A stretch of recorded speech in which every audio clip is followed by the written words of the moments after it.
Hi friends, welcome back to my channel where we unpack and deconstruct all of the things that we were taught growing up in fundamentalist or conservative Christian churches. My name is Christy, and today I really want to talk about something that's kind of been heavy on my mind lately, something that I've really been wanting to talk about and share that might be a little less organized than my other videos. I really like that this channel can be a place where we can explore all of the facets of our journey leaving Christianity, not just the Bible stories and, the kind of intellectual critical side, but also the emotional baggage that comes with it, all of the emotional things that come up along our journey. And there's one thing in particular that I have had a difficult time kind of putting words to, so I'm hoping that maybe I can take this opportunity to do that. And that is the kind of emotional juxtaposition that we have to live in and deal with when we are leaving the Christian church, leaving everything behind, and kind of finding freedom, finding hope and joy and peace and this new outlook on life, while also having to deal with the emotional baggage that comes with walking away from everything you've ever known. And I think for so many of us, when we walk away from the church, when we lose our faith, we realize we no longer believe, when we decide to just step out on our own authentic journey, it comes with such an emotional roller coaster, and the journey can feel so overwhelming and so exhausting, and it can be really difficult to know how to handle all of the varying emotions. And when we are walking away, and when we have all of these people in our past, in our church community, that are kind of hoping we fall flat on our face and come running back to the cross, we really want to prove to them that we've made the best decision for ourselves. We want to show them all of the peace and joy and freedom that we've found outside of, the traditional ideologies and the religion itself. But we also have to deal with all of the baggage that comes with losing everything you've ever known, with your entire reality shifting, and shattering, and realizing that everything you've ever known might not be true. That is such an overwhelming and difficult thing to face, and something that can bring with it a lot of emotional baggage. And so while we are trying to find our own path, while we are trying to convince the people in our lives that we made the right decision, we're doing the right thing, the thing that's best for us, we also have to confront all of the icky stuff that comes up with it. And so that can be a really difficult thing to manage. And I just kind of want to talk about it. I want to talk about my experience and my journey, and maybe share some perspective and insight with you that might help you on your journey. So when I lost my faith, I was still living at home. I didn't fully lose my faith. That kind of loss of faith was like trickling down throughout the years, but I was still living at home. I was 19 years old, and something pretty big and traumatic happened that caused me to just leave home for good. And that's a story for another time, something that I will share with here with you eventually. But leaving home was very sudden. It was not planned, and I was in a very vulnerable, difficult, emotional place. And so I had just lost my faith. I was struggling with my faith. I didn't really completely lose it. I still believed in God. I just didn't know what I believed about God or Jesus. And I still considered myself a Christian, but in a very vague way. And I left home, and I was essentially homeless for a short amount of time until I met my now husband, who was my boyfriend back then. We moved in together. We started a life together. And in that time, it was very difficult. We were both very young. We had both come from difficult situations, and neither of us had like real family or community support. I would say that I had financial support in a lot of ways. I had family members that were doing their best to support me, but not emotionally. I had no emotional support, and that was really difficult for me. And so leaving home, I struggled. I struggled with so much, just the loss of my community, the loss of my faith, stepping out into the real world, even though I feel like I was not prepared for the real world at all. I had just kind of had my entire reality shaken and shattered, and I was in a place where I had gone from thinking I had all of the answers. I had a personal relationship with God. I had salvation security, afterlife security, to having no idea anything about my existence, why I was here, what my purpose was, where I was going when I died, who God was. I lost it all. And at least it felt like I had lost it all. And of course, that's going to take a heavy toll on a person. And that paired with all of the financial struggles and all of the typical things that, a new young couple experiences when they're just getting started and trying to figure things out. I was in a difficult place, and I struggled for many years. And I had people in my community, or my former community, Christian community, and people in my family that would try to tell me that these struggles that I was experiencing were the results of my sin, or the fact that I had walked away from God. They would say that I was in a spiritual battle, and that Satan was trying to attack me, and God was punishing me, and that if I just turned back to Jesus, he would make it all better. And I struggled with that for a long time because I was indoctrinated, and I hadn't really had a firm grip on what I actually believed and who I was. And so this made me pause to question a lot. Am I struggling because I walked away from God? Is this really the right path for me? And I think a lot of people get to that point, when they feel as though maybe I made the wrong decision, because I have all these people that are telling me that God is the giver of peace, that Jesus has peace and love that surpasses all understanding, that true joy, true peace, true happiness, that all comes from the Lord. And that if you don't have the Lord, you don't have any of that, and you can't have any of that. And although I will be the first one to tell anyone that you don't have to prove yourself to anyone, you don't have to explain yourself to anyone, you are under no obligation to justify your departure from a religion to anyone. But at the same time, we are a social species. When we have a community and family members who we love and we care about, we want to be in their good graces, and we also want to show them that we're not bad people, we're not these evil, rebellious apostates, that we really just are trying to be genuine and authentic to ourselves and carve out our own authentic path. We want to show them we can thrive apart from the ideologies, the faith, the church, because it doesn't feel good to be struggling, and then while you're down, the people that you want to be supporting you are kind of pushing you when you're down, saying, see, this is what you get, this is what you deserve, this is what happens when you walk away. It's not a good feeling. So we want to be able to rise above that. We want to be able to prove them wrong. But in order to do that, we kind of have to lie. Like, we have to pretend like we're okay, that everything's great. We found so much freedom, so much peace apart from it all. We're finally free from the chains that we were trapped in with the religion. And while that is true for many of us, it can also be true at the same time that we are dealing with a lot of emotional baggage.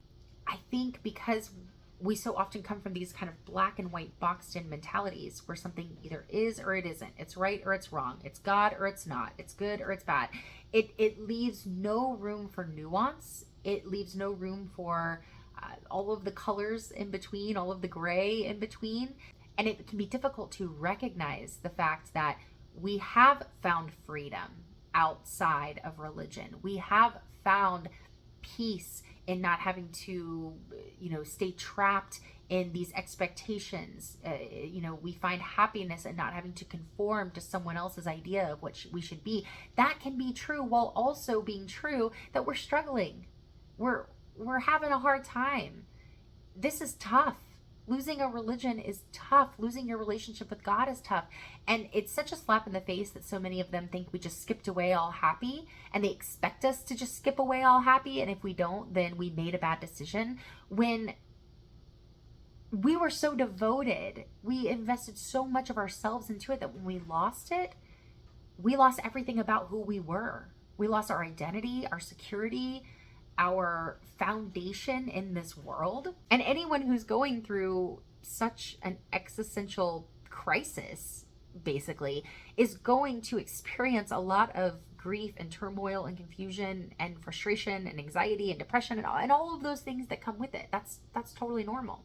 When you've been indoctrinated you were taught to perceive everything a certain way. You're taught to feel a certain way. You were taught to ignore all of the most genuine parts of you and your personality and your existence. And so when you step away from that and you start to unpack, you realize there's a lot more in there to unpack than you thought, because you start realizing that this indoctrination took over your entire being, and it dictated every part of who you are as a person and how you think, how you behave, how you treat others, how you interact with others. Every part of who you are is affected by this indoctrination, and you haven't been able to actually blossom on your own. And so when you finally step away from it, there's so much to unpack, and you'll spend years unpacking it. You might spend your entire life unpacking it. To me, deconstruction is a lifelong journey where you're constantly finding new ways that your indoctrination has impacted and affected you and the way your brain works. And so you can be 5, 10, 15, 30 years down the road deconstructed, and something will pop up one day that you realize, oh my gosh, indoctrination affected me in this way and I didn't even realize it, And so you have to kind of work to deconstruct that all over again. And sometimes that can be a lot to deal with, especially when we're just trying to live and survive and go about our lives. And then on top of that, we also have to unpack all of this stuff that was just forced into us, that against our will, that we didn't ask for. So for me personally, years after I deconstructed, I feel like my life was just like a roller coaster. Like I would be doing really, really well, thriving, finding success, and then something would happen and boom, I'd have to kind of reset and start all over again. I'd get a bout of depression, a bout of anxiety. And I've dealt with that for many years. And just a few years ago, after I felt like I was in a really good place in life, it like hit me like a train.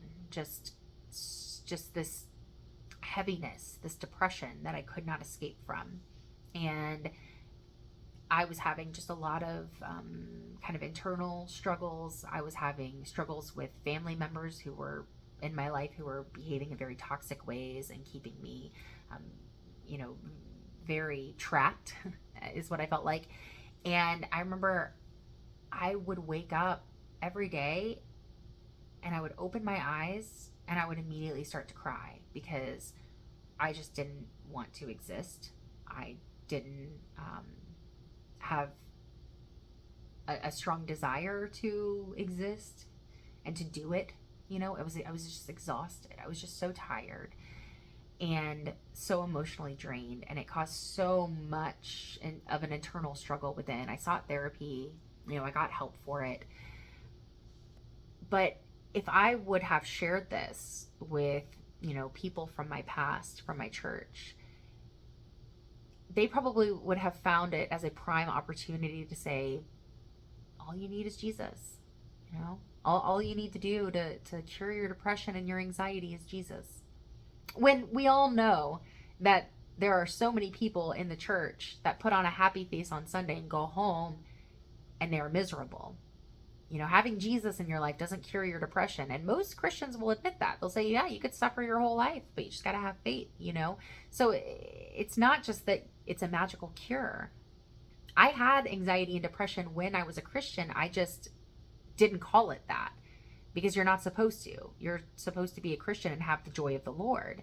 And you're supposed to show the joy of the Lord to everyone and share it with everyone.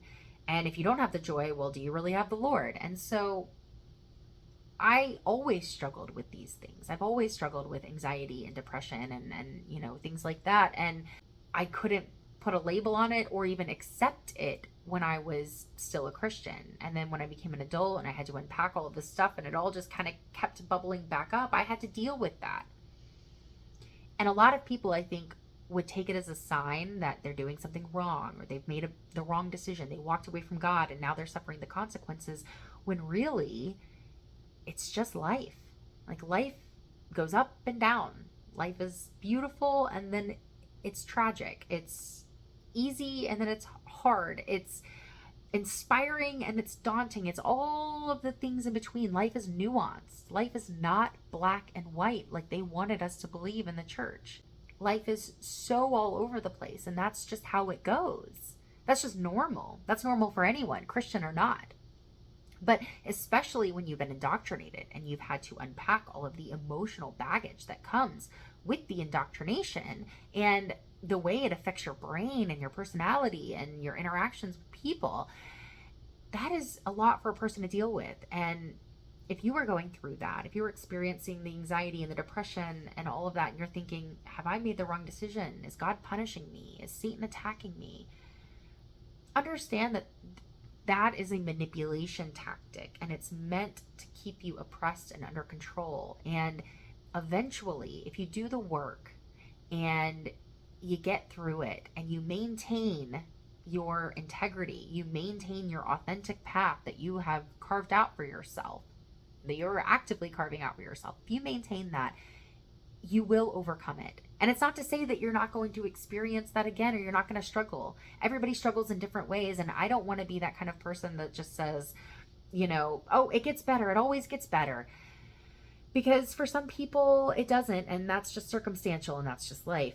But I do think that overall, for the most part, as long as you're staying true to yourself and you're experiencing these typical human things that pop up, if you press through and you stay true to yourself through that as you work to overcome it, you will rise above it. And you'll be able to prove to yourself that you could rise above it and that you weren't being punished, that it wasn't some kind of a great destruction of your life to bring you back to your knees to Jesus, that it's just life and that's how it goes. And that you're capable of doing it on your own without God. You're capable of getting through it without God and without your church and without all of these strict ideologies that are man-made and just come from, a place of oppression and control. You can rise above it. You can prove to yourself, and that's the person you need to be working to prove anything to, is yourself. You don't need to prove to them that you're doing better without Jesus. You don't need to put on a brave face and say, I'm perfectly happy and I've found all of the freedom and joy and peace in the world and I don't need your religion anymore, while hiding your struggles. You don't have to do that. You can live within the emotional juxtaposition of leaving your faith. You can live in that nuance, in that in between. You can recognize that you have a lot of emotional baggage to unpack and heal from, while also recognizing that you are free from religious ideologies, from the oppression that Christianity tends to bring. You can be both. When you see that, when you recognize the manipulation tactics, when you recognize that life is just life, it's just up and down, and that there's no one way to find peace and joy and happiness and love, when you can pinpoint it, when you can see it for what it is, when you can prove to yourself that you can rise above it,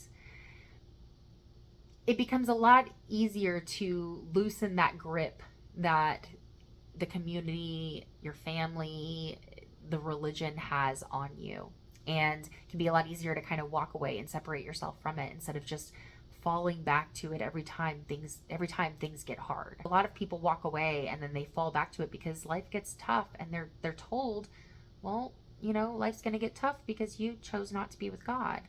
When those same people will tell you stories about Job, who had his whole life taken away from him, and he was still expected to have faith in God and follow him even when he didn't have the joy and the happiness and the peace. And so seeing it for what it is, recognizing that joy and peace and freedom don't solely exist in the church or solely exist out of it, that it's everything in between, and that life is just life, and that it is not a punishable offense to walk away from the faith, and that you don't have to put on a brave face. You don't have to pretend like you're perfectly okay, that it's okay to be not okay when you leave everything you've ever known, when your entire reality is shaken.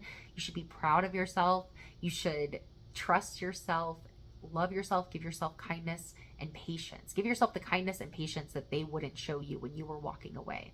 And remember that the people who you walked away from, the community you walked away from, they're not rooting for you. They're hoping you fall flat on your face so that you come crawling back to the cross. And in some sick way, a lot of them think that's how they love you, but that is not love. They're not rooting for you. They're not looking to support you. They're not looking for you to be happy. They just want you to be under the same control that they are. And if you can recognize that, and if you can recognize how just chaotic and all over the place life really is, then you don't have to worry if every time those mental health struggles come back up, every time the struggles come back up, you don't have to worry if that is some kind of a punishment or a spiritual battle. You can just see it for what it is, which is life. And you can do whatever you need to do to get through it, to get past it. Therapy, journaling, go on a trip, move to Costa Rica like I did for a year and just avoid it all. You know, however you want to handle it, you can handle it, you can get through it and rise above it on the other side. And that's not to say that on the other side, down the road, it's not going to happen again. You're not going to struggle again, but it's not an indication that you've made the wrong decision leaving the faith. It's just an indication that you are a human being and you are alive.